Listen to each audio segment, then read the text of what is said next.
Hazel, we can't hear you.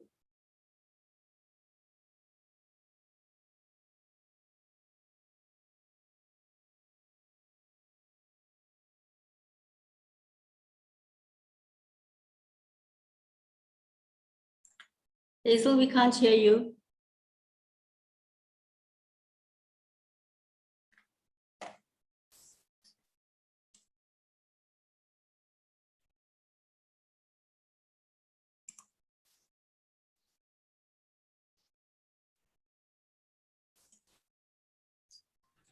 I think, Shakila, we may have lost Hazel because of connection. I see she's still online, but she's muted. She's just come back, yes. Hazel, can you unmute yourself?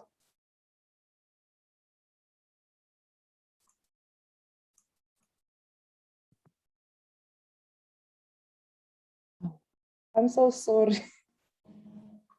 I've been going on and on thinking you can hear me. I'm sorry about that. Let me start afresh. A very warm welcome to everyone who has managed to join our webinar session this afternoon. My name is Hazel Langa. I'm the Acting Director responsible for University Relations here at UKZN. My task this afternoon is very easy. It is to deliver the welcome address on behalf of the Executive Director of Corporate Relations, Ms. Nomazondo. I'd like to start by acknowledging our esteemed panel members. We have Dr. Figile Vilagazi, who will facilitate the proceedings this afternoon. Welcome, Doc. We have Ms. Loriana Trusolino, who will share with us her journey as a breast cancer survivor. We have Andrew Oberholzer, Managing Director at the Men's Health Association and also CEO of the Prostate Cancer Foundation. We have Ms. Elena James, who will join us from DKMS Africa. Dobego Zama, who will also join us. They are struggling at the moment because of the internet. Ndobego Zama is from CHOC, the Childhood Cancer Foundation of South Africa. We also have Dr. Theo Cardena, clinical hematologist at Albert Stem Cell Transplant Center. Welcome, Doc. I would also like to welcome Akola May, our young panel member. Akola May is a grade 12 learner who will also share with us his story. He is coming in with Antwake Ubomkazi May, who is also his guardian. Greetings to all colleagues, students, our alumni and members of the media.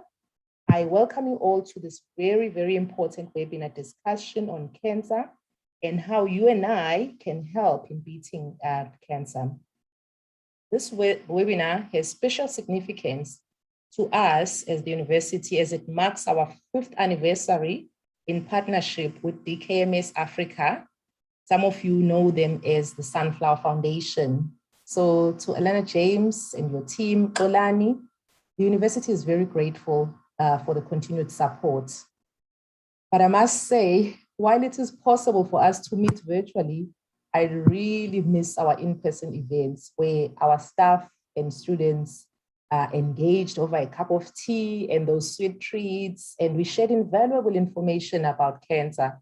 So I can't wait for this pandemic to be over so that we can go back to enjoying the company of everyone. This webinar also coincides with Breast Cancer Awareness Month. We know that due to the pandemic, the COVID-19 pandemic, there has been a decline in screenings and early detection of the disease.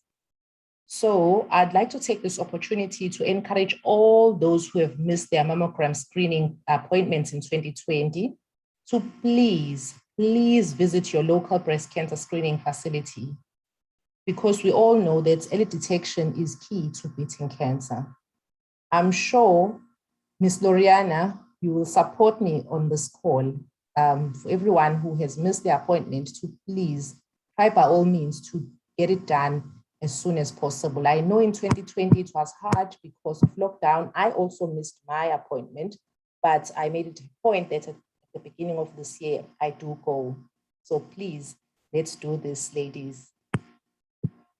While we are dealing with the COVID-19 pandemic, the global cancer epidemic is set to rise. So it is urgent, or it's very important for us to create awareness or raise awareness about the disease and to develop practical strategies to address the cancer burden. Because many of us personally know someone who is affected by cancer. We've either witnessed as a loved one fight, the disease, or we've seen our friends, being worried about a family member who is suffering from the disease. So we should not be distracted by COVID-19. We need to pay attention to cancer as well. So today's panel comes from diverse backgrounds, as you've heard when I introduced them. They will then help us, they will share with us their different perspectives on the topic, which will then help us in fighting, in the fight against cancer. This is important to the university because as a university, we are committed to the well-being of our students and staff, as well as our broader community. So as such, we have developed the well-being communication strategy, which aims to support and intensify the concept and awareness of well-being across our campuses. So through platforms like this, we encourage staff and students to engage in well-being initiatives. I'm very grateful that you have managed to join us, because it shows us that you take matters related to your health very seriously. As I said earlier, we have an impressive panel of experts, so I will end my short welcome address here so that we can have adequate time they can have adequate time to share their thoughts with us. It is my pleasure to hand over to Dr. Fikile Vilakazi, who will facilitate the proceedings from now on. Dr. Vilakazi is a lecturer in public policy and political science in the School of Social Sciences here at UKZN, so she's one of our own. She is a socio-economic, political, gender, feminist, indigenous, and climate justice activist. She's been doing this for over 25 years. Her research interests are in the areas of traditional medicine, sexuality, gender, and feminism, amongst many others. She is a member of the College of Humanities Community Engagement Task Team, among many other involvements. She is very busy. She is also a founder of various CSOs and collectives internationally. So without any further ado, Dr. Vilakazi, the virtual stage is yours, sis. Ngiyabonga. Siyabonga kakhulu, Hazel, for that wonderful welcome to all our panelists and to all our guests this afternoon on this very important conversation. My task is really to facilitate, as Hazel has mentioned. So without any waste of time, I will zone into that function. I just want to say quickly to our audience, just so that you know, if you have any questions that you would like to ask, please feel free, as the panelists are talking, to send those questions through the question and answer slots that we have here in the webinar, and we will encourage our panelists to engage with the questions as we are posting them. And we will also do our best, at the interest of time, to make sure that before we end the session, you are able to also speak through your voice where time allows. We have a challenge with load shedding. So we meant to be together until 4 o'clock, but we will attempt to end the session around 3:45, the latest 10 to 4, to enable all our panelists who have joined us here, our distinguished panelists, to be able to be with us, because most of them will cut off exactly at 4 o'clock. So I am going to then request all of us to work together in terms of time. I'm going to then present our first speaker, Ms. Loriana Tresolino, who is a breast cancer survivor, as indicated by Hazel. Ms. Tresolino is an adult female of 42 years of age. She was diagnosed with breast cancer in early 2021 and discovered this through a routine of MRI and she will then engage with us on that story. Over to you, Ms. Tresolina. You have 10 minutes. I will let you know when your time is about to expire. Thank you very much, Doctor, as well as Ms. Hazel Langa for the wonderful introduction. Firstly, I would just like to thank this forum for the opportunity to be a part of this panel today and to speak about my journey. I think my journey, it might be individual to me, but I think there's a lot of breast cancer or cancer patients and survivors that will understand exactly where I'm coming from. In fact, before starting the session, I was wondering if I should actually do a presentation, and I decided to just speak from the heart today. It is not a business transaction when it comes to one's life and when it comes to one's health.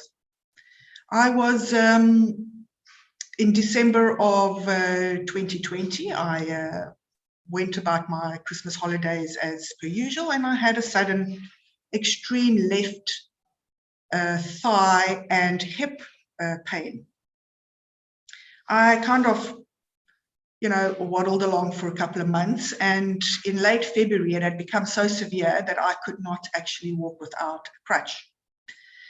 Subsequent to that, I thought, well, let me go to a chiropractor and see if it's perhaps just some muscle or something to that effect. And as I reached the offices on that Wednesday at the chiro, he was unable to actually touch any area of my hip or thigh. He recommended that I go to an orthopedic surgeon just for a routine check to see that everything was in place, because I was extremely sensitive in that area. Needless to say, 2 days later, I was sent for a routine MRI on the hip and found that I had already had two substantially sized lesions on the left and the right iliac crest. Following on from that, I had 5 biopsies done. I had 3 breast MRIs. I had 2 mammograms and 4 CT scans and 1 bone nuclear medical scan, to only find out later that I had been diagnosed with breast cancer.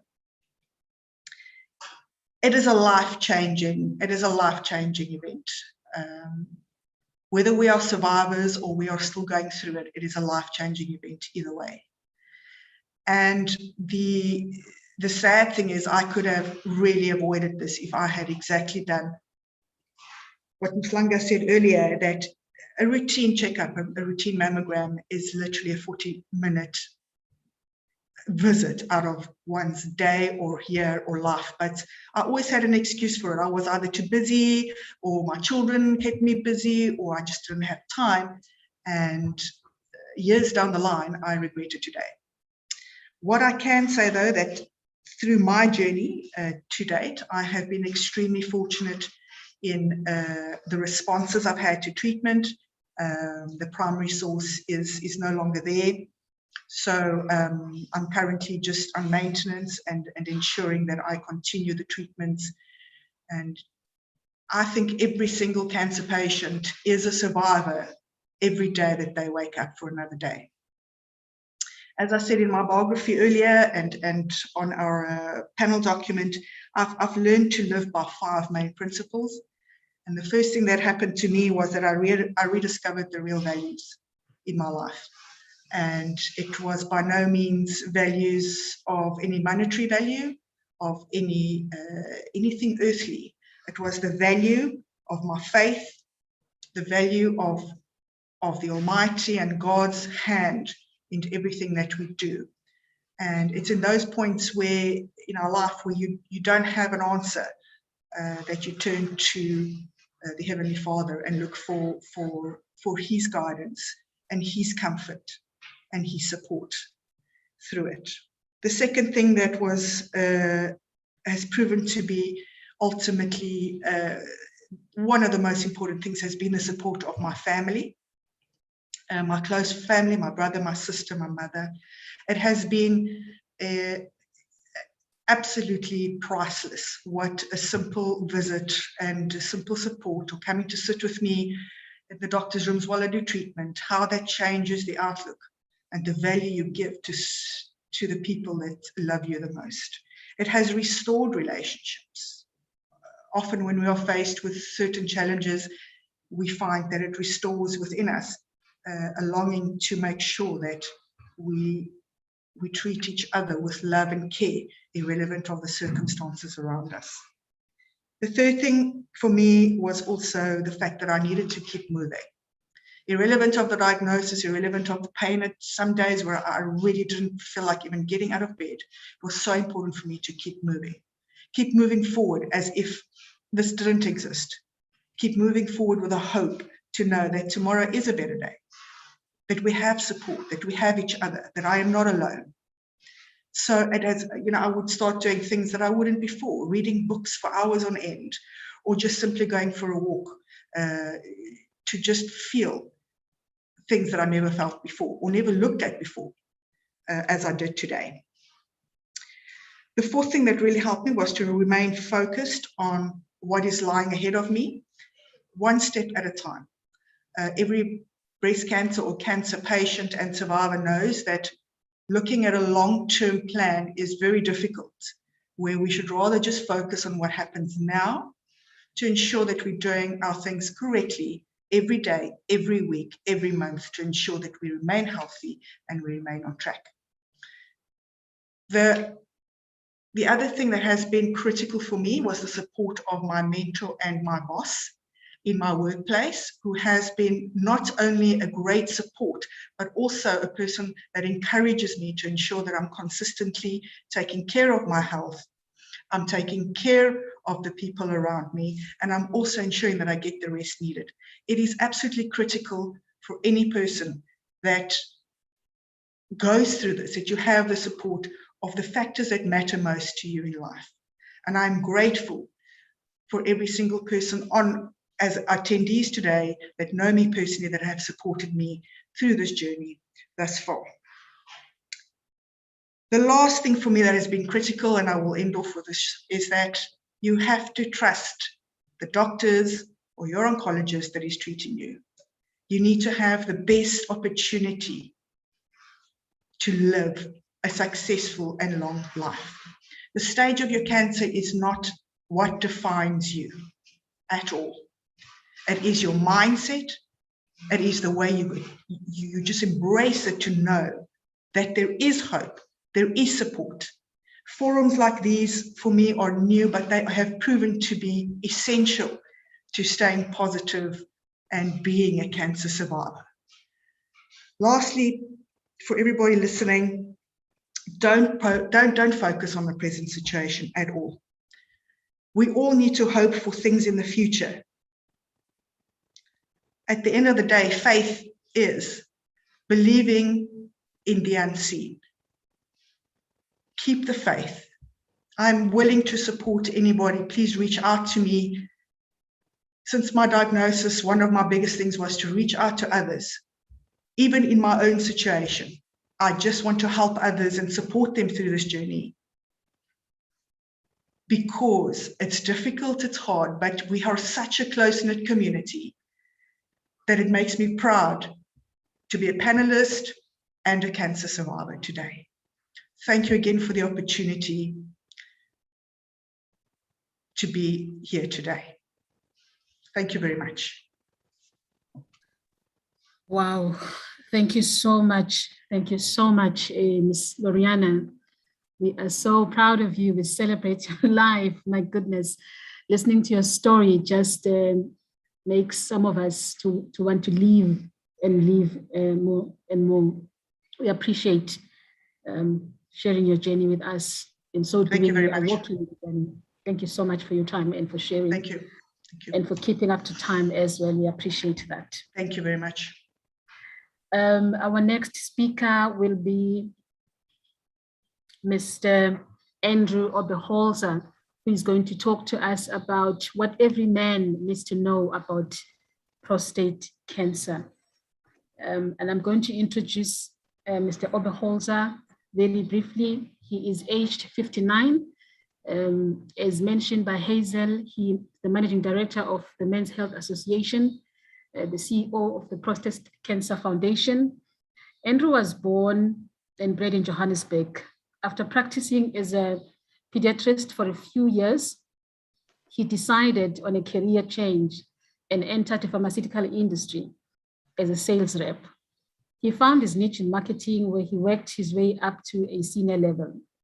In 1999, Pfizer discovered Viagra, and Andrew was appointed to head up the marketing team that launched the little blue pill in South Africa.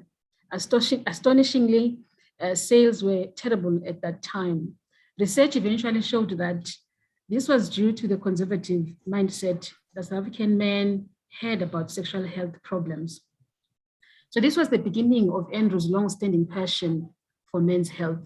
It led to his founding of the Southern African Sexual Health Association, and then later the Men's Health Association. In 2011, he was appointed as the CEO of the Prostate Cancer Foundation.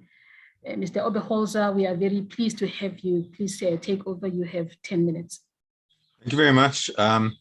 So please like us on Facebook and Instagram. It's important to just get support and to raise awareness about prostate cancer. Just a reminder that so many famous South Africans have had prostate cancer. It would be great if they would just be more willing to talk and be open about the condition. First of all, where the prostate is. It's situated just underneath the bladder, as you can see there, and together with the seminal vesicles makes up the seminal fluid. Only 2% of that fluid is actually consists of sperm.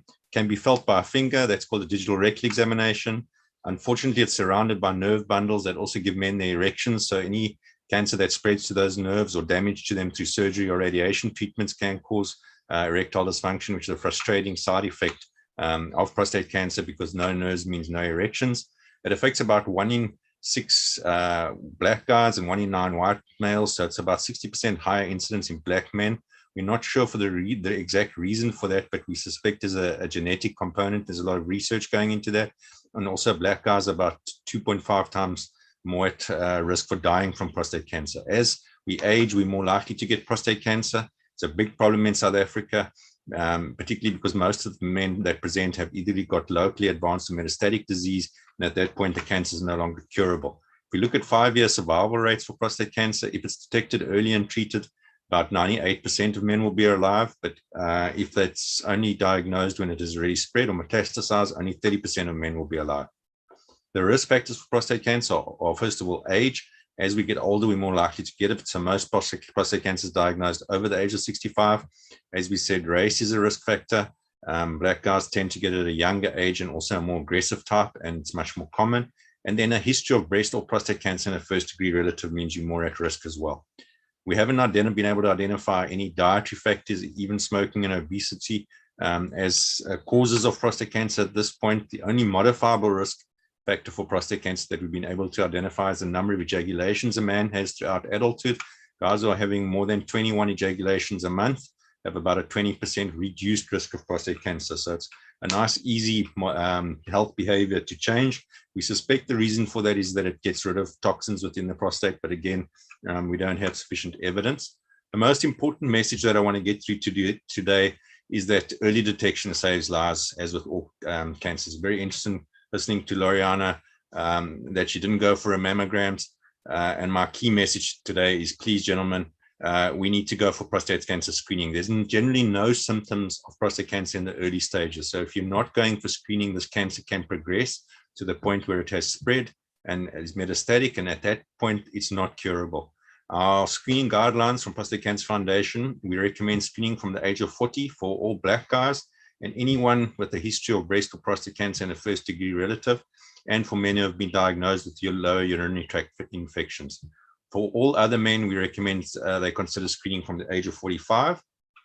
And again, the most two important message today, these are the screening tests. The prostate produces a protein called prostate-specific antigen. If the cells of the prostate are well organized and healthy, there's very little PSA in the blood, but once they become disorganized, either through being enlarged, inflamed, infected, more prostate-specific antigen leaks into the blood. We call this a PSA test. It's a simple blood test. that's required. It's not a cancer-specific test. So if it comes back high, don't panic. It could just mean that you have an infection or an enlarged prostate. Further investigation will be required. The other test that we still recommend with the PSA blood test is the digital rectal examination. Men tend to make a big deal of this, but really it's not so bad. The PSA it does rise as you get older, so we use different norms for men. Guys, please don't be scared of the digital rectal. It's literally 20 seconds of minor discomfort. The reason we still recommend it is that not all prostate cancers can be detected with that PSA test. You do get non-PSA producing prostate cancers, although they're quite rare. You can't check your prostate yourself. If that PSA is high, or there's this with the digital rectal examination, the doctor feels any lumps or bumps, further investigation is required. Nowadays, because of technology, we can do an MRI first and actually identify areas of interest, and that can be used to do a biopsy. A biopsy is how we diagnose prostate cancer. We can't diagnose prostate cancer with an MRI.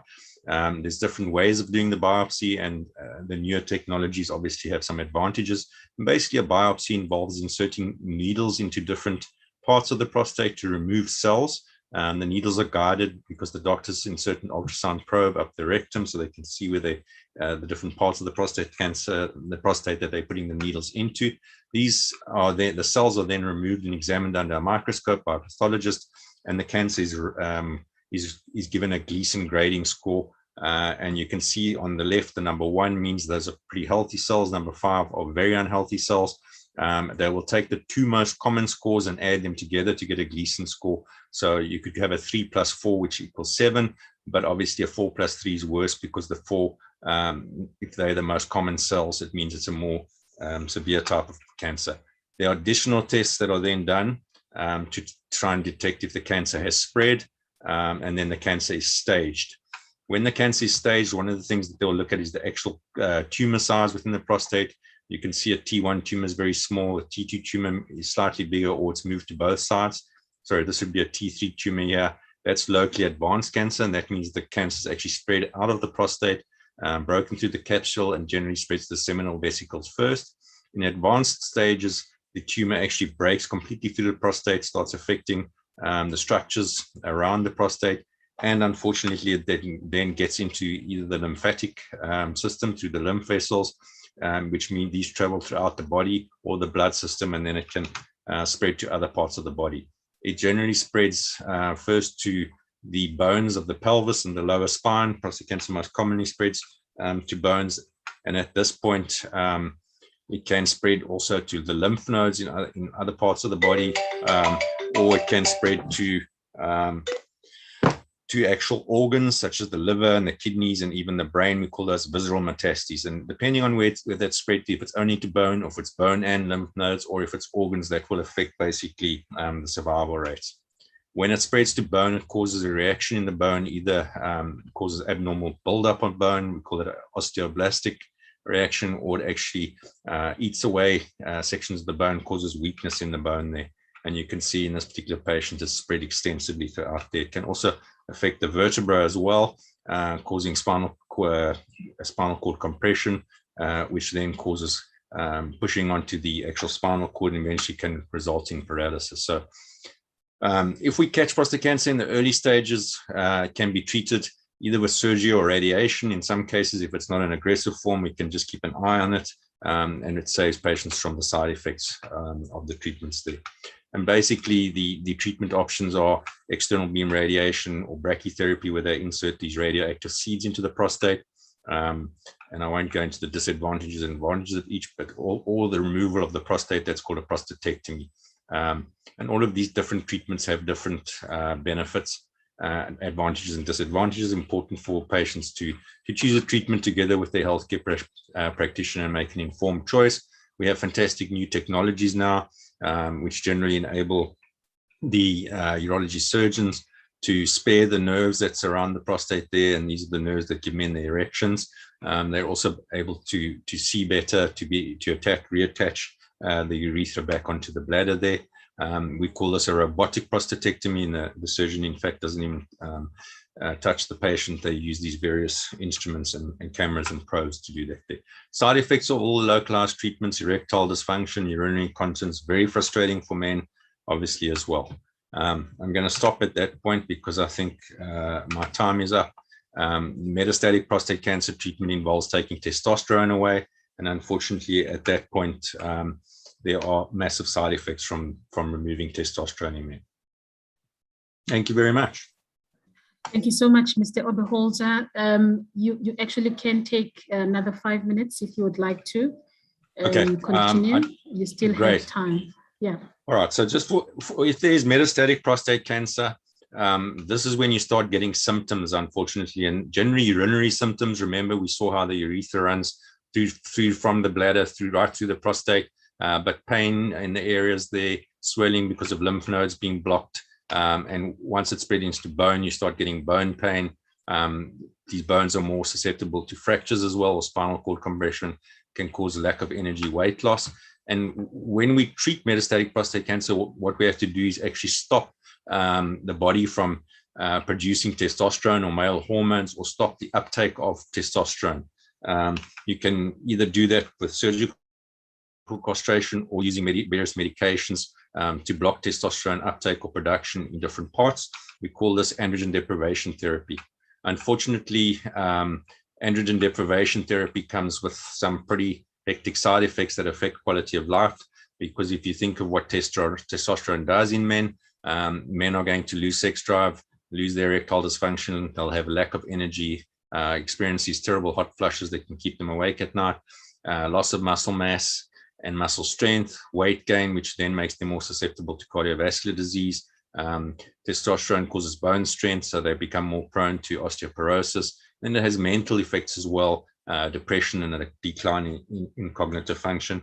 But at this point, we can't cure the cancer. The treatment is really aimed at two things. First of all, to slow down the progression of the disease and to keep men comfortable by preventing the severe effects of the cancer as it spreads. Even after we removed testosterone, unfortunately, the cancer gets clever and it becomes resistant. And at that point, we call it castrate-resistant prostate cancer.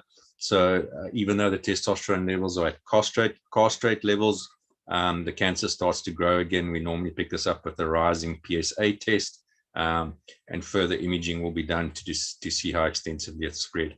And again, at this point, we can add various things onto the androgen deprivation therapy, such as chemotherapy, or using the new anti-androgen medications as well.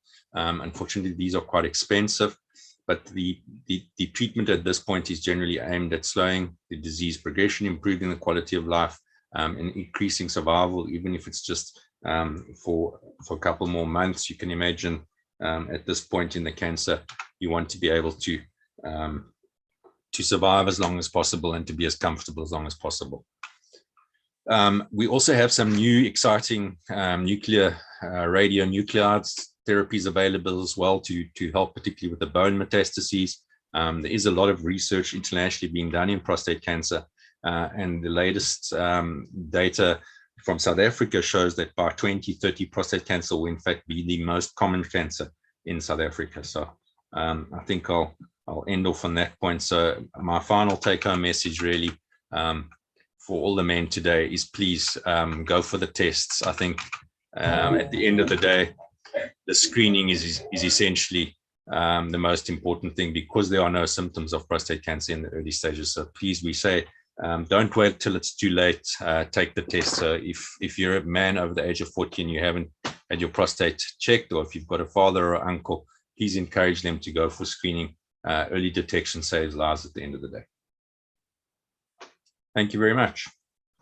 Thank you so much, Mr. Oberholzer, for that amazing presentation and encouragement, really, for men to take the test of prostate cancer seriously.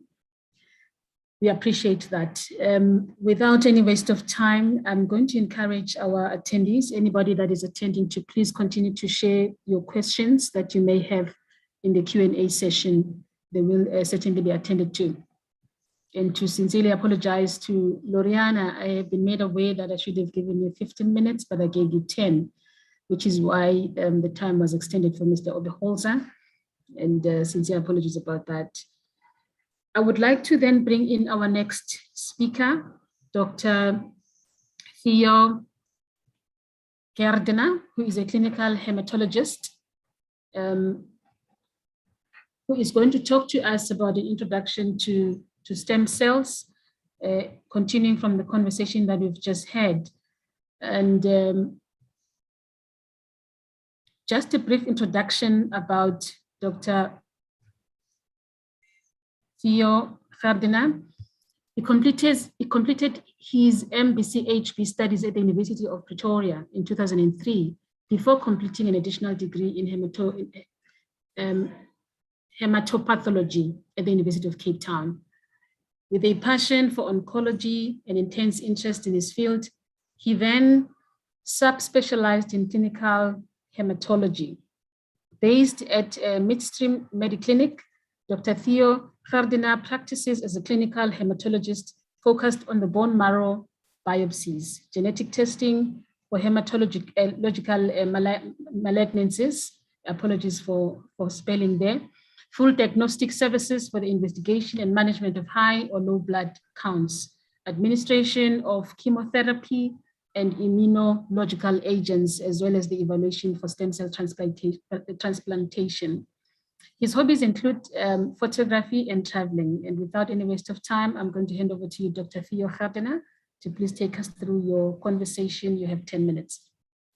No, I don't. I have 25 minutes. I will never get through this. You have 15 minutes. I keep saying 10. Do you have 25? Okay. Oh, it's fine. Okay, let's see how far we get.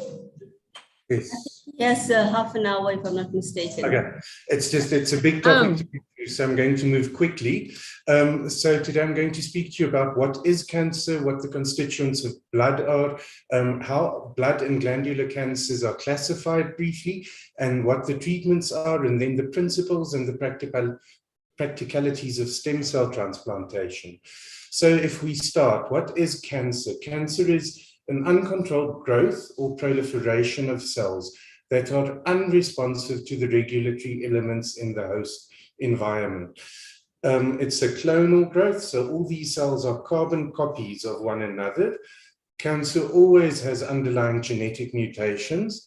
What sets cancer apart from other growths in your body is its ability to metastasize, so to spread to different sites in which normal counterparts would not be able to survive.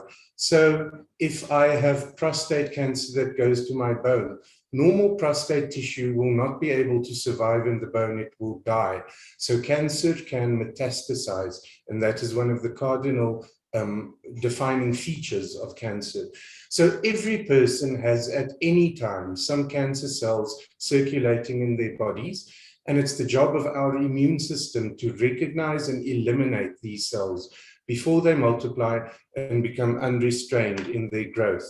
So what is cancer? Cancer is actually a failure of one's own immune system to recognize and eradicate abnormal cells before they cannot be stopped anymore. Okay, so blood cancers are a bit different from the other cancers, which we call solid tumors, in that they don't form lumps or bumps, and metastasis is not a concept here that we use because blood is through your whole body. By the time you have a blood cancer, it's automatically through one's whole body. Okay, so we have three different types of blood cells. Firstly, red blood cells, which carry oxygen and provides us with energy, and they live for about 3 to 4 months. Then we have platelets, which make our blood clot. So without them, we will bleed, and platelets live for about 7 days. And then we have white cells and several different types of white cells. The most important white cells are neutrophils, which fight bacterial and fungal infections, and they live for a very short time, about 6 hours in the blood. And then our second most important type of white cell are our lymphocytes. Lymphocytes are long-living cells. They are our body's immune system's memory, and lymphocytes fight viruses, and they also recognize foreign cells such as cancer cells. So what lymphocytes do is they patrol our whole body, And if they sample little bits on all the other cell surfaces, and if they find something which they don't like, they will tell that cell to kill itself. And if that cell won't, then the lymphocytes will kill it. So lymphocytes are what kill the cancer cells which arise in our body each day. And if they cannot or do not do their job, that is when we develop clinical cancer. Okay, so the classification of hematological malignancies, not too important for us, but we have leukemias and lymphomas. So leukemia is a cancer involving the blood or bone marrow, and bone marrow is where the blood is formed. It's like a factory that forms blood. So leukemia is primarily in the blood or bone marrow, whereas a lymphoma is a cancer involving primarily the glands or the lymph nodes. Leukemia and lymphoma may be either acute or chronic, and it may be, leukemia may be myeloid or lymphoid. A lymphoma is always lymphoid. So acute versus chronic or mature. So acute just means the cell of origin is an immature cell, so it's not a mature cell that we see in the cancer. This is an precursor cell that is just dividing, but it's not maturing into its regular normal counterpart. So these are what we call blasts, and those are the features of acute leukemias. Acute leukemias and lymphomas are typically very aggressive. Chronic or mature leukemias or lymphomas mean that most of the cancer cells are mature. So they look like what we normally see in the blood, bone marrow, or lymph node, but there's just an increase of them. Chronic or mature leukemias and lymphomas are often indolent or slow growing, but some of them may be incredibly aggressive. So, and then myeloid and lymphoid. So in myeloid, the cell of origin of the cancer cells belong primarily to the myeloid series. So the myeloid series, I'll show you a graph of now, but those are some of our white cells, including neutrophils, eosinophils, basophils, and monocytes, also red cells and platelets. And then we have the lymphoid series, which are lymphocytes only, so BT or NK lymphocytes. And so lymphoid malignancies all arise from lymphocytes and their precursors. So this is just a scheme showing the development of blood cells. We start on the very left here with a multipotent hematopoietic stem cell. Very early on, it splits into a lymphoid progenitor and a myeloid progenitor. The lymphoid progenitor is responsible for forming all of our lymphocytes, which are a type of blood cell, white blood cell, as we said before. There are different types of lymphocytes. The myeloid progenitor is responsible for everything else. So it forms some of our white cells, monocytes, neutrophils, eosinophils, basophils, but also platelets and red cells. So we have this lymphoid progenitor and myeloid series. So we can divide it by this blue line, and all of our lymphoid malignancies will arise in cells here at the top, whereas all of our myeloid malignancies will arise in cells here at the bottom. And then we can say, if we draw another line down here in the middle, these are our acute or immature malignancies. So they arise from stem cells. And then if a mature cell here becomes malignant, it is usually a mature or chronic malignancy. There is a bit of a caveat, which I'll get back to now. So if we take our scheme and we divide it into 4 blocks, then the immature lymphoid, we will get acute lymphoblastic leukemia. These are the most common types of leukemia or cancer at all in children. Then in our immature myeloid, we have disease called acute myeloid leukemia, which is more common in adults, and myelodysplastic syndromes, which typically happen in elderly patients. Then our mature lymphoid, we have chronic lymphocytic leukemia and all of our lymphomas, as well as a disease called multiple myeloma or plasma cell myeloma. And then our mature myeloid diseases are chronic myeloid leukemia, where the white cells are increased, essential thrombocytosis, where the platelets are increased, and polycythemia vera, where red cells are increased. The problem is that these don't really, these mature myeloid malignancies are not truly mature myeloid malignancies, and that is because all of these cells of the myeloid series, the mature cells, cannot divide, and it is a primary necessity for cancer cells to be able to divide and grow. So what happens, the myeloid mature malignancies actually also arise from a myeloid stem cell or a common myeloid progenitor, and it matures through to these cells that we see. So they actually also fit into the immature myeloid series. All right, treatment principles of hematological malignancies, and most malignancies really.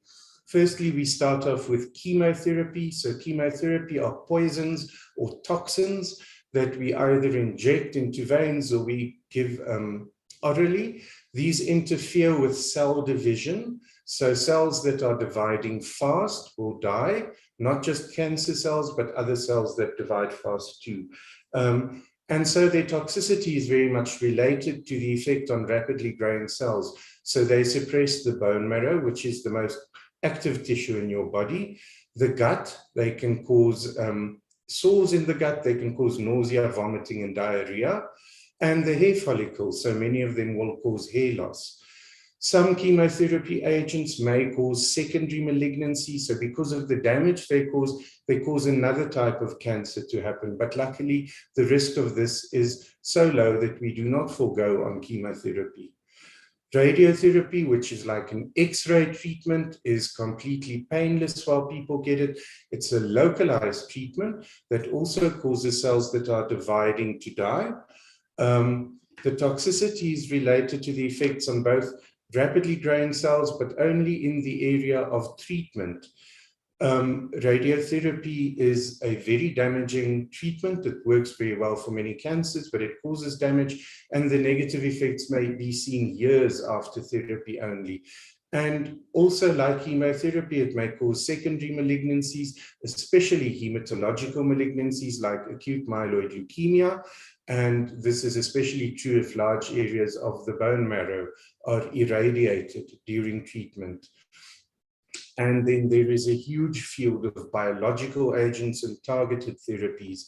These are custom-made, tailored drugs that are rationally designed to treat specific diseases where we know what the underlying mechanism of the cancer is. So certain genetic mutations or so we will target, or certain properties of the cancer cell we will exploit. So these, we call them targeted therapies because they tend to leave healthy tissues unaffected. So they do not cause secondary malignancies. Their toxicity profiles are very much related to their structure and design, but typically they do not cause hair loss, nausea, vomiting, any of those. But we use them with traditional chemotherapies often because we get an additive or synergistic effect. All right, so the principle of stem cell transplantation is, while chemotherapy can often drive patients into remission, we know that certain cancers will return. This is because cancerous stem cells are immune to normal doses of chemotherapy. So our stem cells have been engineered to survive anything. So when one gets chemotherapy to a healthy person, all of their white cells will die, their platelets, some of their red cells will die off, but then they recover after a few weeks. And that is because we don't damage their stem cells, which are the blood-forming cells. If we damage those, then they would never have recovered. So stem cells have been created and designed to withstand chemotherapy and all sorts of other insults. So that is the problem in cancer, because often our hematological malignancies are stem cell cancers, so those immature diseases I showed you. So if we give chemotherapy, we will kill off the vast majority, but we will not kill off the cancer stem cell, and it will return at some stage. So now we know from many years of experience that if we give a large enough dose of chemotherapy with or without total body radiotherapy, the cancer stem cells will die, But at the same time, we will kill the normal blood-forming stem cells that are in the body, and the patient will stop making blood.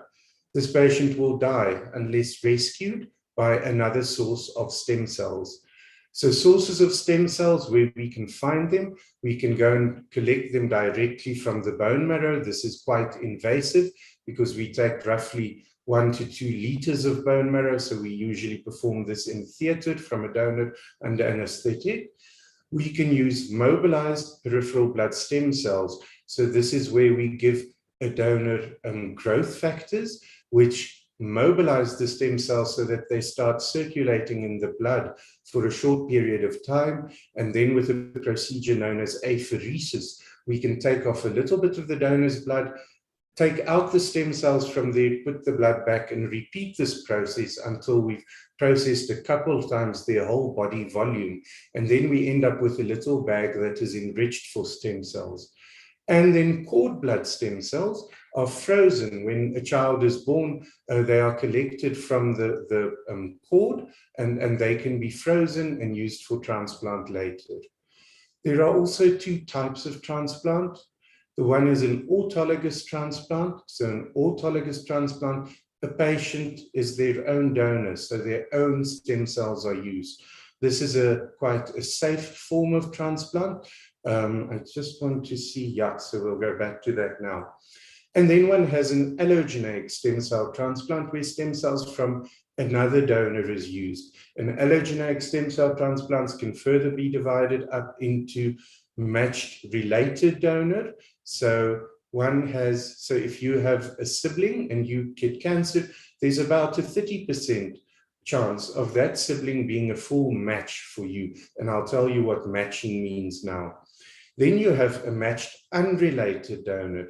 So this is a donor who you don't know and you don't meet, but they have been tested and they are 100% match from the registries and also the cord blood banks. And then we have a haploidentical donor.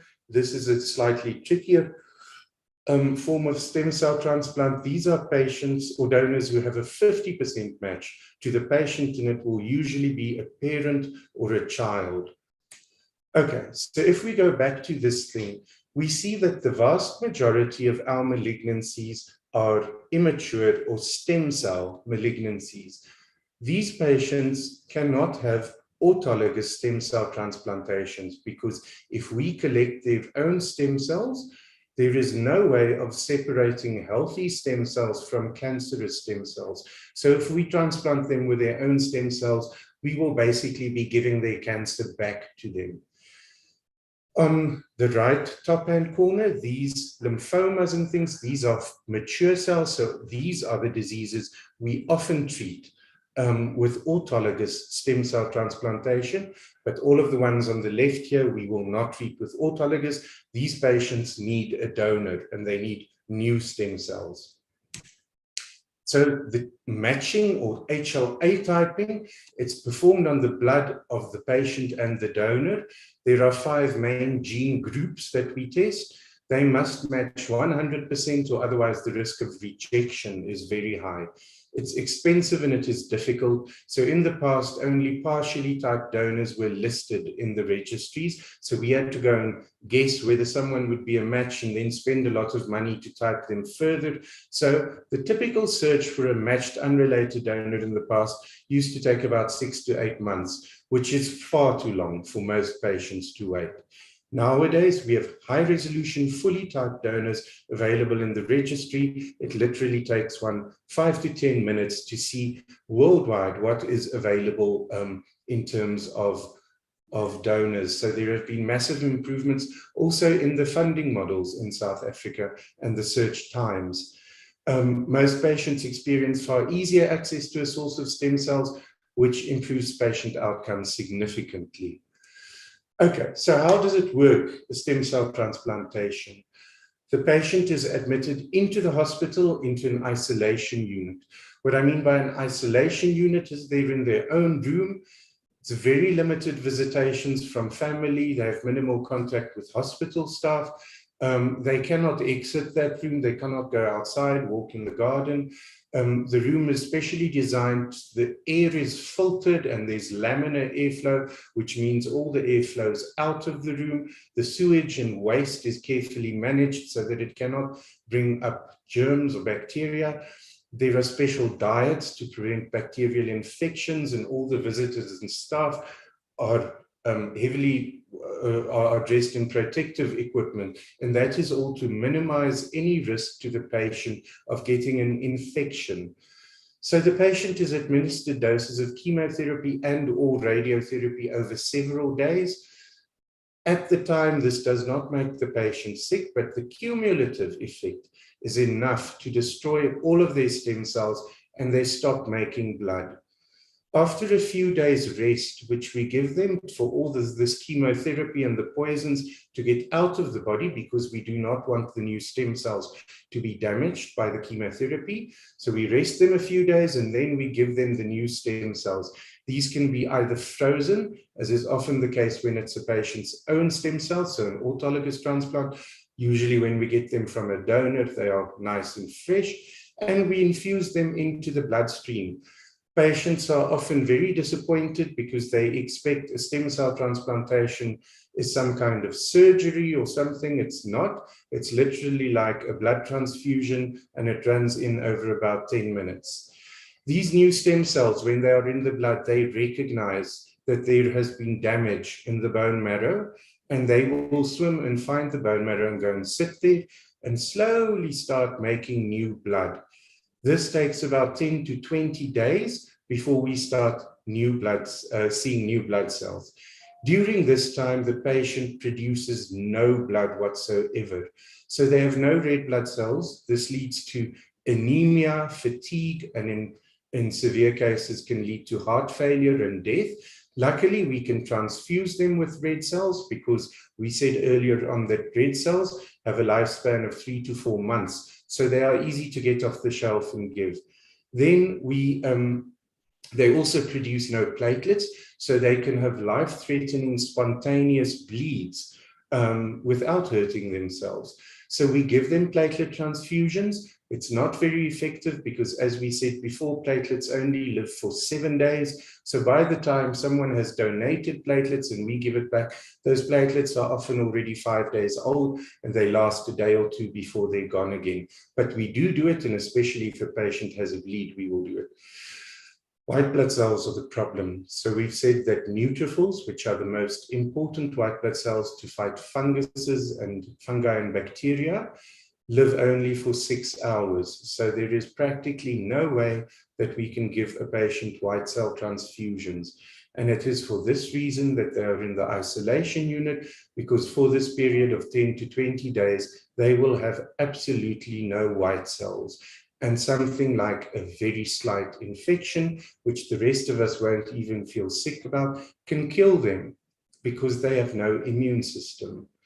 Okay, so complications during a transplant, there is hair loss. They may develop a sore throat or mucositis, making eating difficult. Nausea and vomiting we can usually manage. They may have weight loss because they're not hungry, anxiety, depression, and many other potential problems. But by far the largest risk is infections. Okay, so after 3 to 6 weeks in this isolation unit, the patient is discharged when they can eat and look after themselves, sustain themselves, and keep their weight stable without requiring any food supplements that need to be given through a drip. They must be off most of their medication, including antibiotics, and they must not show any signs of fever or infection. They must be able to take care of themselves at home, like dress, bathe, eat. So our social workers are heavily involved there to evaluate the family situation. And they must have recovered their counts, so their red blood cells, white blood cells, and their platelets. So to such an extent that they don't require red cell or transfusions anymore. After the stay in hospital, the transplant period is not finished. And this is often difficult for patients because they feel they are now out of hospital, they are home, they should be well. there are a new set of issues that arise here. So firstly, if there was a blood group mismatch between the donor and the patient will now take on the donor's blood group.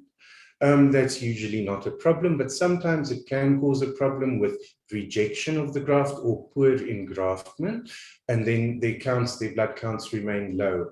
Stem cell acute graft rejection is luckily a very rare event, which we occasionally see, but it is absolutely life-threatening.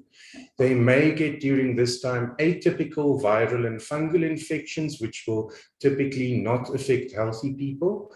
They lose all of their prior immunity. So the measles vaccines they've had, the polio, the TB, the COVID even, we lose that immunity because they are transplanted with this immune system of the donor. They may have hormonal imbalances and struggle with fertility. They may have a loss of taste, smell, and energy, which is only short-lasting usually. Obviously, this is a massive thing in one's life, so there can be changes in mood and levels of anxiety. And then a big thing that we don't often see is a thing called graft versus host disease. So we spoke earlier on about lymphocytes, the one type of blood cell that are important in recognizing things that are foreign in your body. Now, this patient has received another donor's stem cells, and these stem cells start making lymphocytes. Those lymphocytes can see that they are in the wrong body, and they can start attacking the recipient. So this is what we call graft versus host disease. This manifests as liver disease, as skin lesions, as diarrhea. It can be life-threatening. At the same time, while graft versus host disease is a terrible complication, there is also a well-known phenomenon which is called graft versus leukemia effect. And here, those new lymphocytes of the donor find any remaining leukemia or cancer cells in the body and they destroy them. So whereas we previously said cancer is a failure of the immune system, a transplant is an effective way of replacing that immune system with a new one that will kill off the cancer. So at the end of the day, it's not the chemotherapy, it's not the radiotherapy that cures this. During stem cell transplantation, it is the new immune system that you get. And then secondary cancers, because we've given chemotherapy and things, naturally are an issue, but less than 1% of patients will struggle with that complication. So in conclusion, cancer is an uncontrolled growth of abnormal cells that are not recognized and eliminated by the immune system before they become a problem. Blood and lymph node cancers are relatively rare, life-threatening diseases that can cause injury and death through the absence of normal blood cells. Because these cancers are so rare, there's no screening available also for them.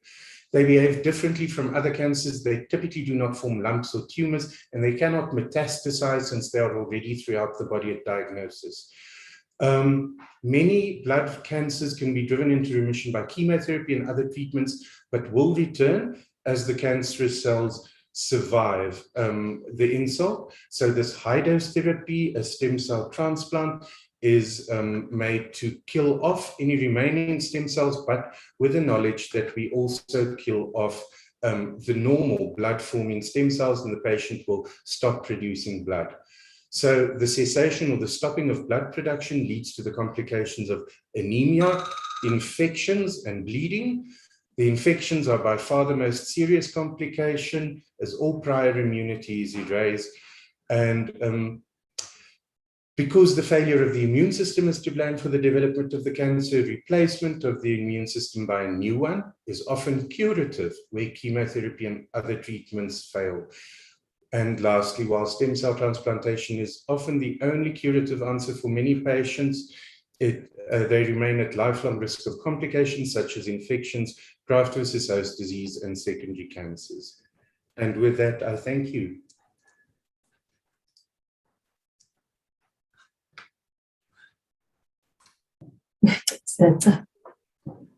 Thank you so much, Dr. Cardena, for that very, very informative presentation. I can see in the chat as well People are saying this was very educational, detailed, and absolutely a learning curve. We appreciate that. And without any waste of time, we're going to move to our next presenter on the program. We have Ms. Alana James, who is going to talk to us really about the role that you can play to save lives. Ms. Alana James is the Executive Director of DKMS Africa, a donor recruitment center and stem cell registry with an aim to combat cancer and chronic blood disorders. She's a seasoned brand and business strategist. Alana has not only elevated the status of DKMS Africa since joining in 2015 by forging international partnerships, but she has also transitioned the organization from a charity to a business for good mindset while instilling a positive and hopeful business approach. Ms. James, over to you. You have, in terms of the program, I just don't want to get this wrong this time. You have about 10 minutes. Thank you so much. Sorry, Dr. Vilakazi. Before we continue, can I just ask, with questions that we might have, do we ask, can we ask now or right at the end? Well, we are asking everyone to note the questions. We will have a question and answer session at the end before we close. So if you can note them and preferably put them on the Q&A session so that the speakers can see them already and prepare to respond. Okay. Thank you so much, Kola. Good afternoon, Dr. Vilakazi. Just on behalf of Ms. Ilana James, she's experiencing technical difficulties and won't be able to do her presentation, but I'll be her right-hand man and take over on her behalf and just really take everybody through on the role that they can play in order to save lives. I mean, as DKMS Africa, we form part of a global family, that DKMS global entity, where we form part of other entities like the DKMS UK, DKMS India, DKMS Chile, DKMS Poland, and DKMS USA, and the head office is in DKMS Germany. So we basically strive to grow the number of donors on the DKMS registry, where we help fight blood diseases like leukemia, like aplastic anemia, Fanconi anemia, sickle cell disease. We are one of the bodies that make the work of Dr. Theo Cardena very easy by providing them the donors. But I think our greatest challenge as DKMS Africa is that we are seeing a rise in patients who are diagnosed with blood diseases, but we are not necessarily seeing the same growth in terms of donors who are registered on the registry to help these patients. So our clear call or our clear mandate is to make sure that we guide people in terms of educating them and allowing them to be able to be aware that blood diseases are out there and they are affecting our communities, and we do require, and as Dr. Theo has mentioned in his presentation, that the forms of healing blood diseases that are out there is that a patient receives what we call a blood stem cell transplant. So we would like to grow a very healthy, ethnically diverse registry to be able to afford all our patients in South Africa another second chance of life. So as a DKMS Africa mandate, we would like people who would love to join as donors. The requirements for them would be that they would need to be between the ages of 18 and 55 years of age. They would need to have a BMI no more than 40. They would need to be willing to help anybody or any patient in need. And as Dr. Cardena had mentioned in his presentation, that other patients do not find a match within their own families, and therefore we would require an unrelated donor to then be of assistance to the patients. The donor needs to be leading a very healthy lifestyle, and be willing to obviously donate to any patient. We have, with the attack of COVID, redefined the way that we recruit donors in order to allow our donors to be able to have access to becoming registered on the registry. We have got an online registration platform that allows our donors to register in the comfort of their homes. They would be required just to go onto our website, which is www.dkms-africa.org, where they complete an online registration form. After that information is taken through or received on our site, we then issue out a swab kit, which is sent through and delivered to the donor's preferred address by a courier service, and is collected from the donor's place of delivery back to our offices. After that process, we then send the swab kit through to the lab, where we do HLA typing, and the results are then available or placed onto the DKMS Africa registry and available for the likes of Dr. Theo Cardena and other treating hematology or oncology doctors to be able to compare. And once our donors are identified as a donor match for a patient, we then make contact with them, advising them of the fact that they are a match for a patient. I think it's very important that we drive the education of blood stem cell donation, blood stem cell recruitment, because we really are finding that more and more patients are getting to transplant and they are not being able to get transplanted. And as a result, we are going to be losing more and more patients to blood diseases if we do not get up as a nation, as society, and raise our hands up to say, we are here, we are willing to help, we are willing to become blood stem cell donors, we are willing to join the DKMS family, we are willing to become lifesavers. And I think, I'm not sure if my time is up. Cardena, you can, if you feel like you need a minute or so, that is absolutely fine. Okay. No, it's just to thank everybody who's on the call, to thank everybody who's come through, and to thank everybody who is listening, to say that we really do hope that from the call, we will be able to grow the registry that we need to grow, so that we are able to offer a second chance at life to patients who really need it the most. Thank you. Thank you so much. Thank you so much, Mr.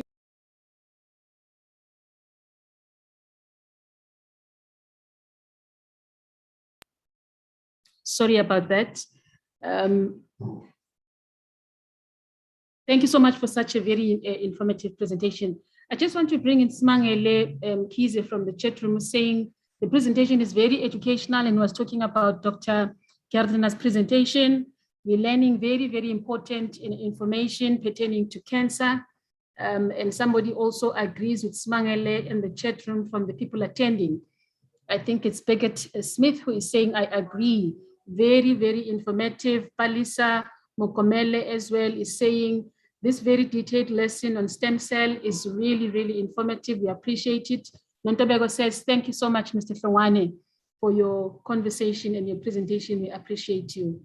And on that note, I would also like to echo those sentiments and bring in our next speaker on our program, who is going to be Ms. Nontobeko Zama. Ms. Nontobeko is the regional coordinator, as mentioned already, of the Childhood Cancer Foundation of South Africa. And she is going to be talking to us about the Childhood Cancer Foundation of South Africa and our awareness program around the St. Luan early warning signs of childhood cancer. Without any waste of time, Ms. Zama, you have 10 minutes. Please take us through. 10 minutes, not 20. Yes, you have 10. Yeah, I said 10. Okay, no problem. Okay. Thank you so much. With you? Yes, that's perfect. I'll try to fit in Fantastic. everything within 10 minutes. Thank you so much. It's a privilege to be part of the panel and to be part of such important discussions about our health and especially of cancer. And just to start off my conversation, I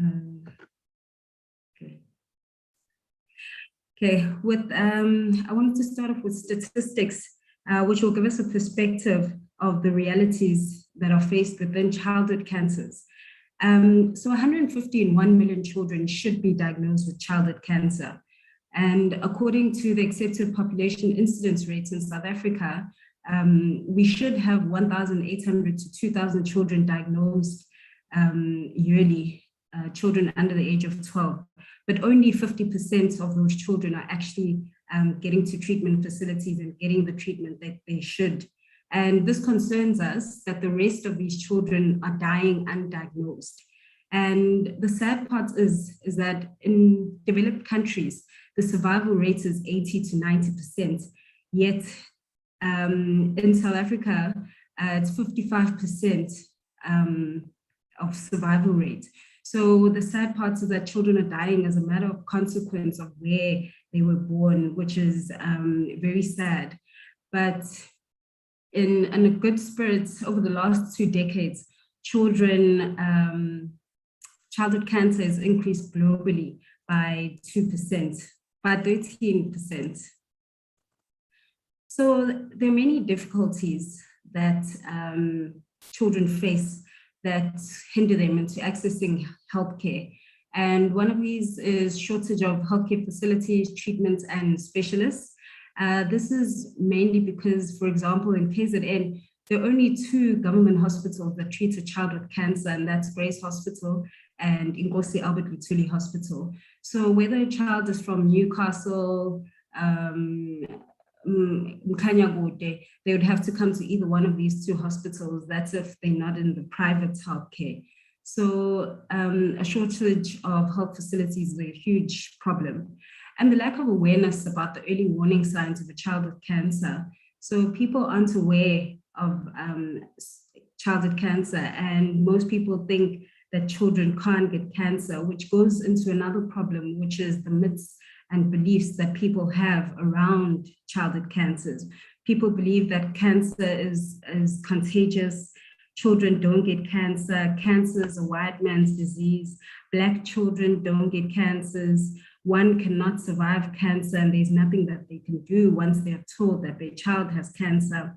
And certain beliefs, such as not allowing for transfusions or transplants, not allowing amputations, and parents not being able to make decisions without consulting with their elders. For example, we've had parents that are 18 years, and every time they had to make a decision regarding their child's health, they had to consult with their parents, and it's not always a day's decision. So sometimes it takes weeks for a decision to be made. And with cancer, time is very important.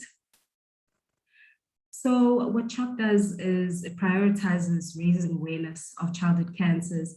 And CHOC is an NGO that supports children and teens with cancer or life-threatening blood disorders. It supports their families and the parents of the children, improving early detection and facilitating effective treatment. And CHOC is a leading childhood cancer foundation in South Africa that provides holistic support nationwide and has been in existence since 1979. So one of the a few of our main programs is awareness and advocacy, as I've mentioned. So this is educating everyone, educating schools, teachers, traditional healers about the early warning signs of a child with cancer. So the different signs and symptoms that people could see very early that could tell them that the child could possibly have cancer. And one of our other programs is patients, parents, and family support. So we have social workers that work with CHOC that are there for the parents when a child is diagnosed till the child is a survivor, or in a sad case, the child does pass away. So we have social workers that work with the parents to ensure that every child receives the treatment and the support that they need to make sure that it increases the child's chance of survival. And then we have accommodation facilities at CHOC that work with the pediatric oncology units. So the accommodation is free of charge. The parents stay at CHOC for as long as they need to be there for their children while they're in the wards or while they're receiving treatment. We've had families staying at CHOC for years. It differs for each case and for each child, sometimes weeks, sometimes months. I think at the moment we've had a family that has been with us since March, if I'm not mistaken. So we have families that stay with us for a very long time. And throughout the time, every assistance that they get is free of charge. And we have transport support, whereby we help parents with a little bit of a fee in order to ensure that their child is able to get to treatment areas. I mean, we can easily say that every family with a parent that doesn't work, they get a grant, but I mean, a grant is about 300 Rand, if I'm not mistaken. So a lot of families are actually faced with the decision of whether to buy mealie meal with that grant money or to take their child to one hospital visit. Meanwhile, they might even need 4 in a week. So that's why we've seen the importance of assisting families that need our help in terms of transport fares. And then any other practical support that the family could need to ensure that the child gets the treatments that they would require to overcome cancer. For example, we provide food hampers because we found that a lot of parents actually have to stop working in order to make sure that they're there for their children throughout the treatments. They've actually said that parents need to dedicate almost 5 years of their life to their children just for the process of treatment of cancer. So cancer doesn't only affect the child, but it affects the family as well. So CHOC is a national organization, as I've mentioned, and as you can see on this map, our footprint. So CHOC is associated with all the pediatric oncology hospitals around South Africa. And we've also had families coming from other countries surrounding South Africa, such as Swaziland. We've had families from Zimbabwe as well. So we try and assist as much as we can. So I won't go into too much details into what exactly is cancer, as Dr. Theo has explained, but just briefly, it's the uncontrolled growth of cells in a particular organ of the body, causing a growth or a tumor.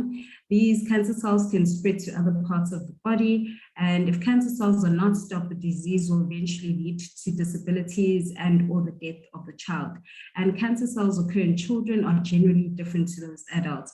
Usually adults, they say that the cancers sometimes are lifestyle related, as opposed to children, they can be born with cancers. And most cancers in children occur in developing cells like bone marrow, blood, kidneys, and tissues of the nervous system. And the most common childhood cancers is leukemia, followed by tumors of the brain and a wide variety of other tumors. And as you can see, the most common childhood cancers would be in the brain, the eye, lymphomas, which are the glands, the blood, the bone, the kidneys, the stomach, and the muscles. So I'd like to go through the early warning signs just very quickly, because I think it's a very important information that people should know.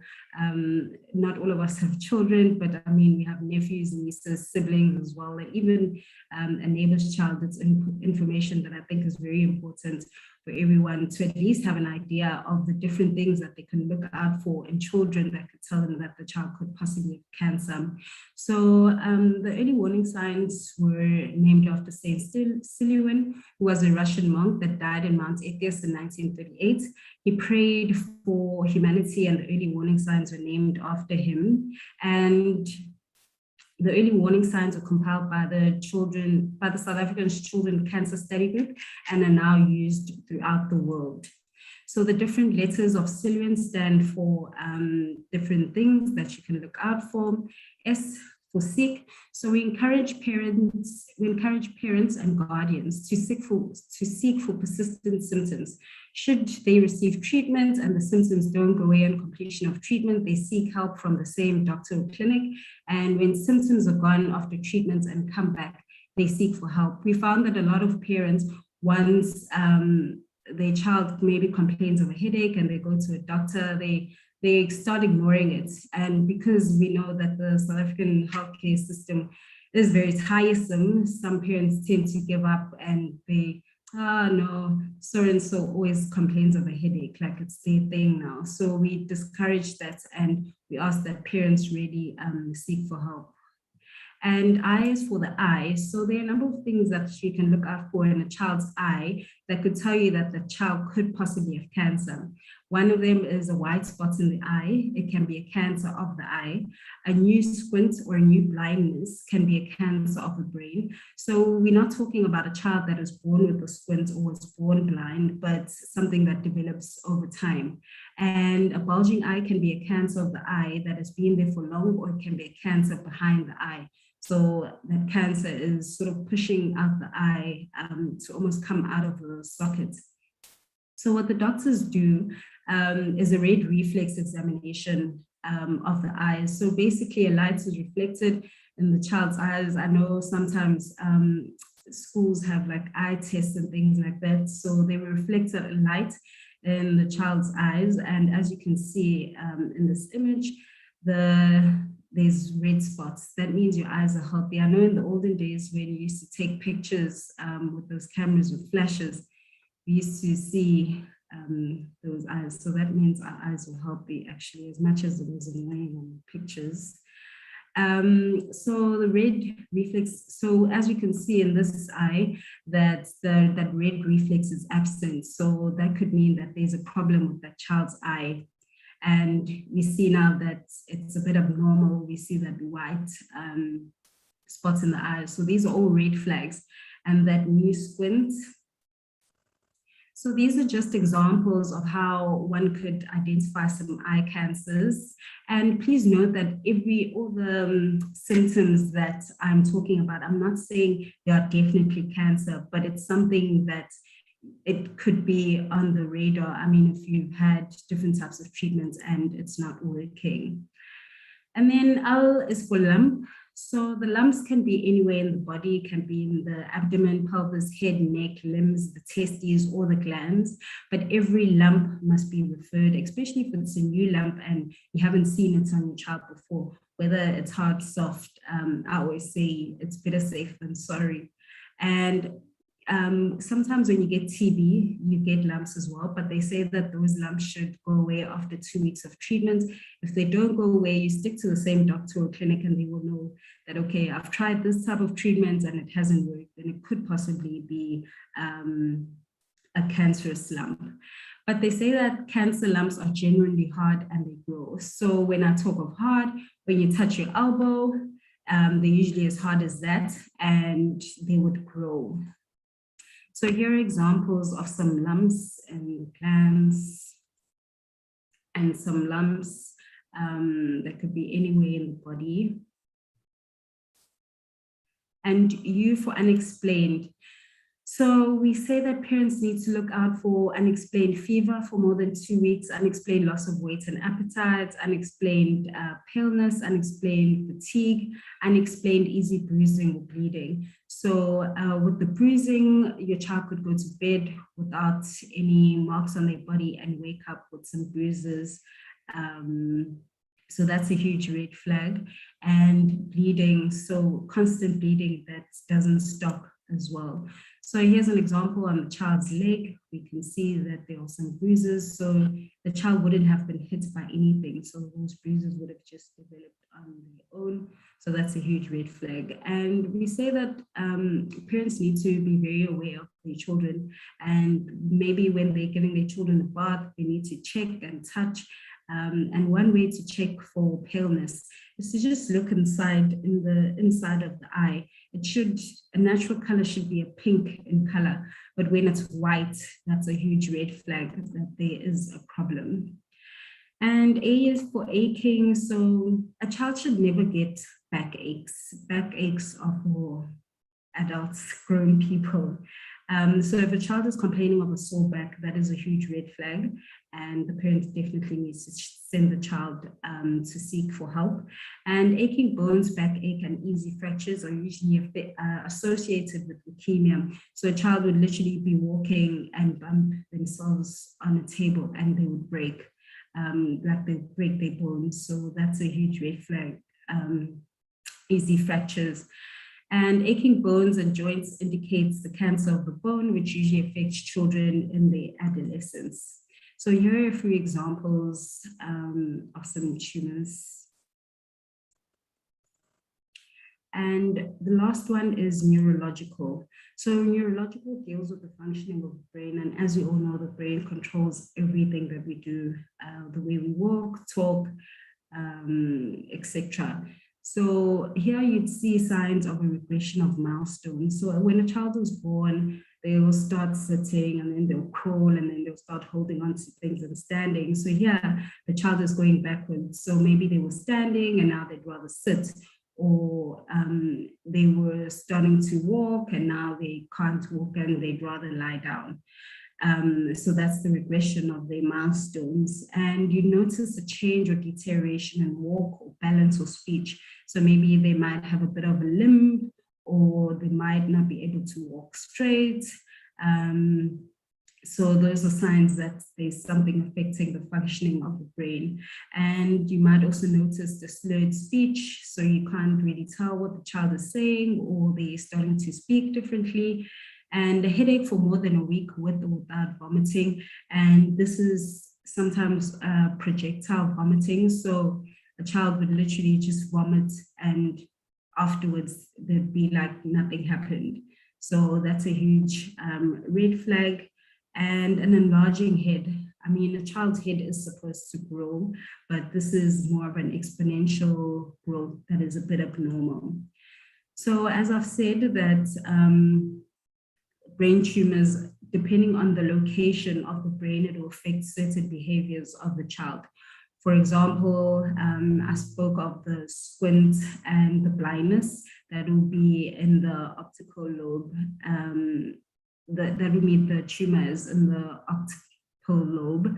And if it's in the front parts of the brain, then you'd see a problem in the word production, the child not being able to problem solve on their own, and planning, behavioral control, and emotion. And in the temporal lobe, we'll see the changes in memory, the emotion, and word understanding. So the child would not be able to understand simple words that they were able to understand before. And the tricky part about brain tumors as well, depending on where the tumor is, we've actually saw a case where a 2-year-old was able to read a newspaper. And that was not because they were a genius, but because of where the tumor was pressing on, it was making the child like smarter than the actual age. So those are all abnormal things that the parents or the guardian need to look out for.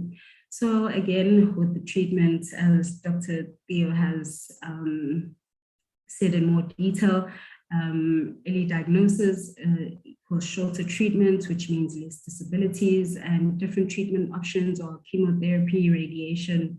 It could be both chemo and radiation, surgery, and transplants. And thank you so much. I think I was within my 10 minutes, and you can find CHOC in our website, and these are all our handles, and we really would appreciate the support. And I mean, a simple share of anything that we put up could be useful information to someone else. And just a fun fact, so childhood cancer is represented by the color gold, because there were a lot of discussions before of which color that should be chosen, and eventually they come up with the color gold because our children are far more special than gold. Thank you very much, and I hope someone learned something. Thank you so much, Mrs. Zama, for that informative session. We really never have enough time to talk about these things, but we absolutely appreciate each and every one of the speakers that have shared with us so far. And lastly, in our program, we are going to bring in the May family, who are going to take us through the journey of Axola, and then Ubomikazi May is going to talk about parenting during these hard times. And I'm just going to briefly introduce them, and the floor will be yours. Axola May is a grade 12 student diagnosed with severe aplastic anemia.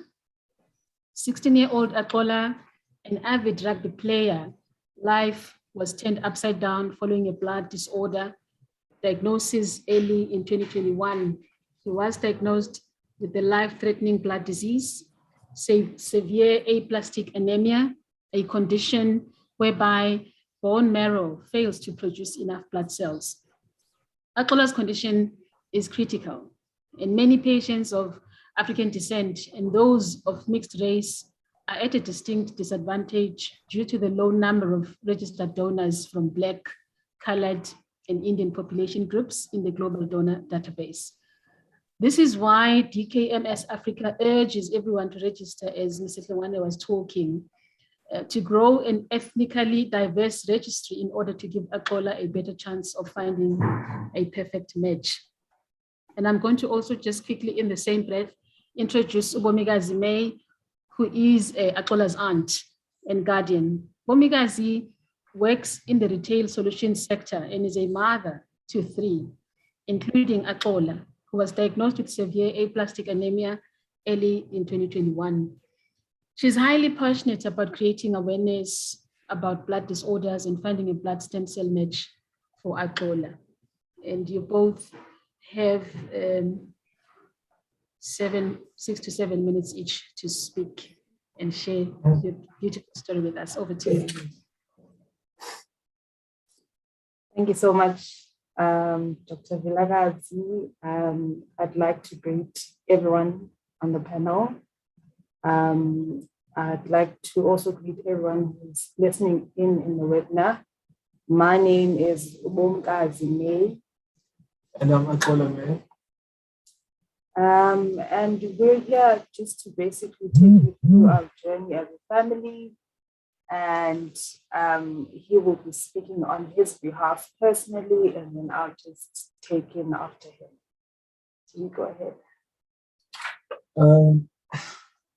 Greetings to you all. I would first like to thank this opportunity. And my journey started last year, 2020, around September, when I first got the symptoms that I had nose bleeding, gum bleeding, and fatigue, and I was pain. So I remember this morning I went to the shop. So when I came back, I literally fell. And when I woke up, it was blood. Don't remember what happened. And then a week after, I went to see a doctor, and I got some bloods. Then that time it was nothing that serious. Up until then, I went to Cape Town in December. Then it's where it all started. I kept on having painful headaches nonstop, and no more nose bleeding, gum bleeding. But I never paid much attention to it. But as the time goes by, the symptoms became worse and worse. Up until then, I came back to Eastern Cape, and I went to the clinic. So when I went to the clinic referred me to go see a doctor immediately. So I went to Grey Hospital, and they gave me blood transfusion. Then they said that I have to go to Cecilia Makiwana. So when I went there, I got admitted on February 18th. So I stayed there the whole month. Then up until then, on March, that's when I was diagnosed with aplastic anemia. So I was a bit scared and shocked because I never expected that coming. But as the time goes by, I was positive that everything would be better, hopefully soon. And after then, I got platelets, more blood transfusions. Yeah, and then I had 2 bone marrows done. And after then, I was transferred to Provincial Hospital in PE, Port Elizabeth. From there, then I stayed another 2 months, and they did bone marrow transplant there. And I had 16 chemos in 1 week. And after then, I was discharged. Then it was on Friday. I noticed that I had internal bleeding, and even had a nose bleeding, and blood clots were coming out of my mouth and nose. So after then, I was rushed to Grey Hospital. Then from Grey Hospital, I was rushed to Cecilia Makiwana. Then I had something like a tube in my nose that was stopping the blood clots from coming out. I had it for 4 days then. And I grew a lump on my tongue, so I couldn't eat, I couldn't talk properly. I was in a critical condition. But still, I never lost hope and faith. I was positive at that time. And from then, I did more blood transfusions. Then the doctor said that I have to be transferred back to Provincial Hospital in PE. Then I got there, I got more blood transfusions. Life there was, to be honest with you, there were some nights that I would cry, pray. There was a point that I even lost faith, that think that, maybe it's the end of the world now. But the doctors said that hopefully there would be some changes going on as the days goes by. And being done. Over to you.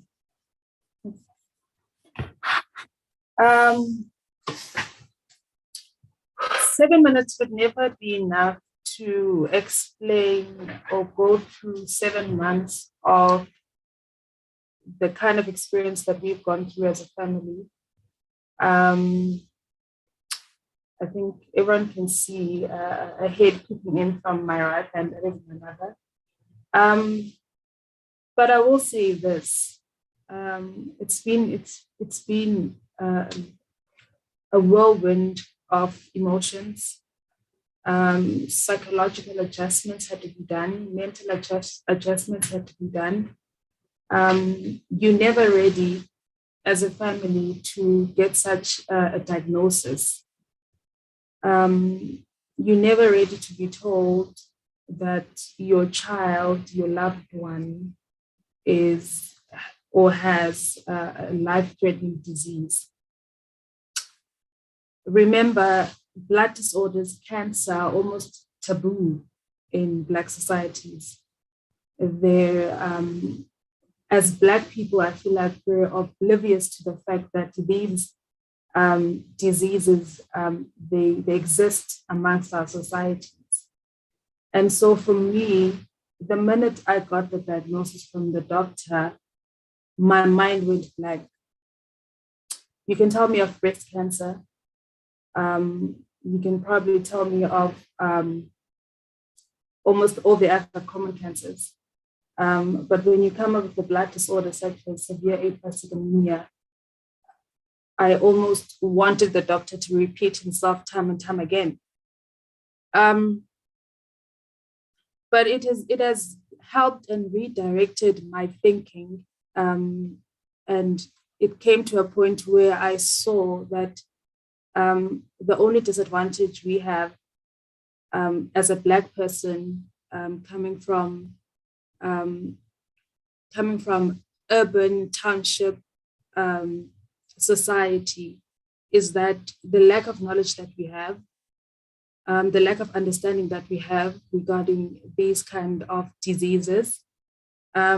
We affiliate such diseases with white people. So it's a white man's disease. And most common to Black people will be your HIV or your TB. So when you come up with a cancer or blood disorder such as this, the first question you have is, what is it? What does that mean?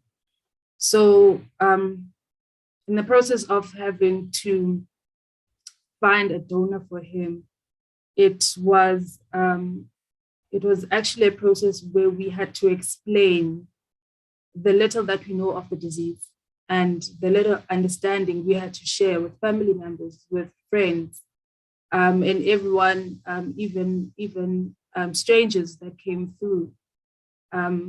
And you get so many questions. And fortunately for my family, as soon as he was diagnosed, we were directed to Sunflower Fund, which is now DKMS.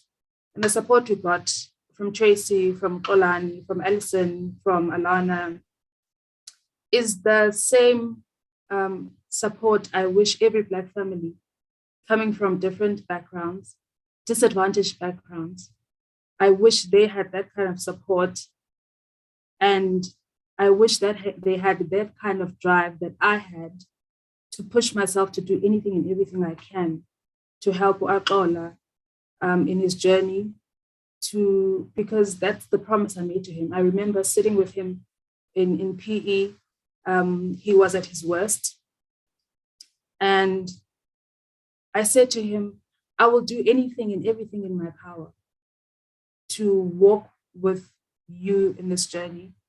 I will give of myself so that we conquer whatever it is that we're facing right now.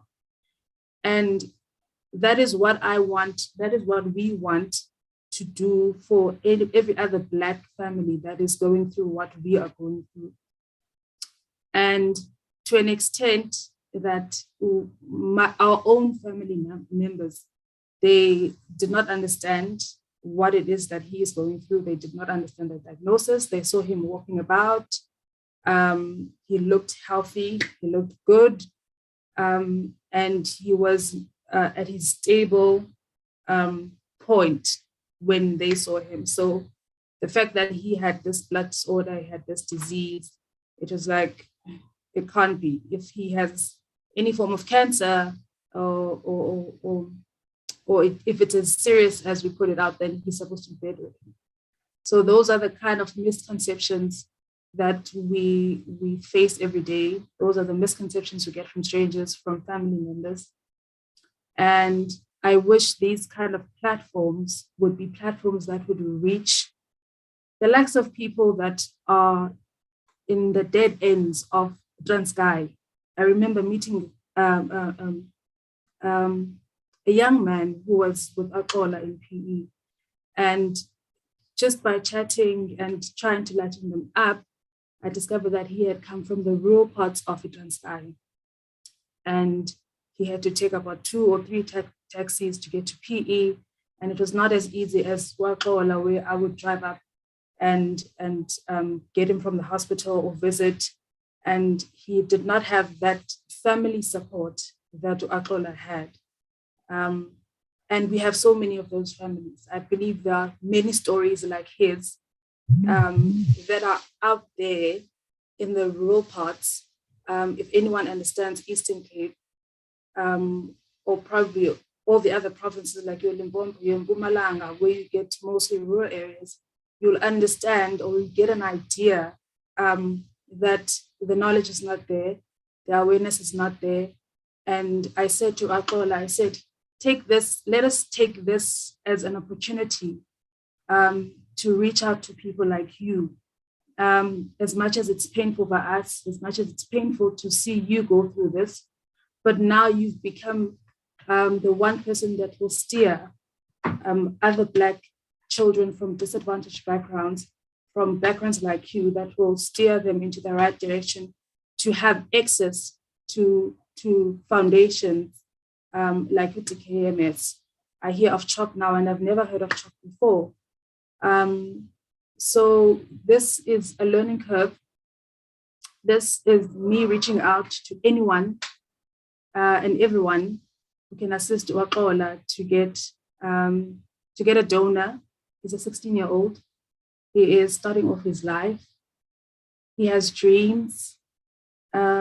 He has a future. And I don't think any 16-year-old is ready to be told or wants to be told that you have this disease and it's a life-threatening disease. He's still dreaming.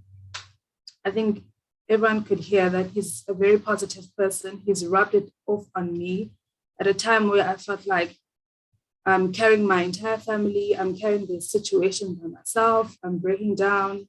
I can't do it anymore. But I took all the faith that he showed and all the positiveness that he showed. I took it for myself as well to drive us forward and to be that beacon of hope for him. When he looks at me, I am hopeful. And I've tried not to make it as somber as it sounds. We joke about things, and I just want him to live. If anything right now, I just want him to live and experience moments that he probably would not have experienced before. Because I do believe that there's a greater existence than us. The doctors have been there. The doctors have explained. We've had some doctors very supportive, and they've gone an extra mile for my family. But there's a greater existence, and we're a God-fearing family. We believe in God. And we've never had our faith tested like we've had in the past 7 months. We've never prayed like we've prayed in the last 7 months. But through pain such as this, you get to be grateful somehow. There's a lesson that we have to learn somehow, and something that we take from this. And it's been that actually these kind of things are there. These kind of things are not just for a certain type of people. They're not gender-based, they're not color-based. It can happen to anyone at any time. And this is just a cry and a plea to everyone to register. And we don't know who might be a match for him, but I do know that it will be a blessing. It would be... The host is going for load shedding at 4 o'clock. I'm deeply, deeply sorry to interrupt you, but just to make you aware, okay. We don't want it to be cut off here. Just if you can just wrap up. Sorry about that. No, it's fine. I think I'm done anyway. So as I just said, I'm just begging with the Black communities, Black people at most, to register and give hope and give a chance to the many Black children and Black people that are in need of such donors. And I think that's it. Thank you so much. Thank you so much for that. And I won't even waste any time. There are beautiful comments on the chat. Thanks to everybody who is commenting on the chat room. You're a strong man, Akola. You are brave, Womigazi. Those are all the comments that we're seeing on the chat room. Because of time, we'll be cut off. So I'll hand over to Hazel just to give us the last few words before we are cut off by load shedding. Over to you, Hazel. Colleagues, thank you so much. We have come to the end of our webinar session. I'm sure that we all found the presentations to be insightful and informative. A big thank you goes to Loriana, Atola, and Bomgazi. Thank you so much for sharing your personal stories of survival. We thank you for emphasizing the importance of support in the fight against cancer. Bomgazi, sikuzwile sisi, ipli yakho, and sizosebenza kakhulu to support you and Atola with Uxolani here at university. But we'll take that offline. Andrew, within a short space of time, I don't know how we managed to sum up everything that a man needs to know about prostate cancer. You highlighted the risk factors and stressed the importance of screening for prostate cancer. Thank you so much for that. Dr. Theo, your presentation was informative. You introduced us to stem cell transplantation and how it works. Unfortunately, time was not on our side, but I think we need another session to unpack this further. It was very, very interesting. Everything that has been said by everyone, really, we just don't have enough time today because of load shedding. Xolani, thank you so much for taking over when Ilana couldn't join us because of technical challenges. We now understand the role that we can play as ordinary citizens in saving lives as blood stem cell donors. We had in Atola, so we really understand the connection between your organization, Dr. Theo, the work that is done by Dr. Theo, and the plea from our cancer patients. So we need to take this offline again and talk about the awareness drive that we need to do so that our staff and students can register as donors. Thank you so much. Tobego, you dispelled myths about childhood cancers. Certain things I wasn't even aware of. This is shocking as a parent, so I learned a lot from this presentation, from your presentation. We all now understand that this disease knows no age, no gender, no race, as Bomkazi said. So thank you so much for taking us through the early warning signs of childhood cancers. A special thanks also goes to Dr. Vilakazi. Thank you so much for facilitating and for guiding us, for guiding this webinar in such a professional manner. And you managed time so well. But I really feel, Shakila, that we need to have a second round where maybe we have less speakers and just focus on one theme so that we can give these topics more time, because really there was quite a lot to take in and it's all interesting and very informative. So as part of our well-being strategy at the university, we need to unpack this further. We also appreciate our colleague from ICS, Kurt. Thank you for the technical support. And you, Shakila, thank you for coordinating this webinar as usual in a professional manner. And finally, and most importantly, a big thank you to all attendees for taking time off your busy schedules to join us this afternoon. I understand that Atola is writing his grade 12 exams. So I would like to take this opportunity to wish him all the best for his final examinations. We are with you, uNkulunkulu khona, ungalilahli ithemba, kuzolunga. So on behalf of the organizing committee, I wish you all a good afternoon. Goodbye. Oh, we managed to wrap it up.